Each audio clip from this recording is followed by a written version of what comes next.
is a response video to our last video. A lot of people have never seen a belt grinder cut as well as ours does, and they thought we were lying to them about the piece of steel that we were using. This is a piece of 1/4-inch steel. A lot of people thought it was aluminum. Here's a piece of aluminum. We'll give the magnetic test.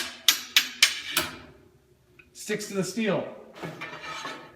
This is 1/4-inch thick, as you can see. Quick, the belt is a 36 grit ceramic belt from Combat Abrasives. You can buy them directly from them, or we will have them on our website soon at awayyy.com. Let's do some cutting.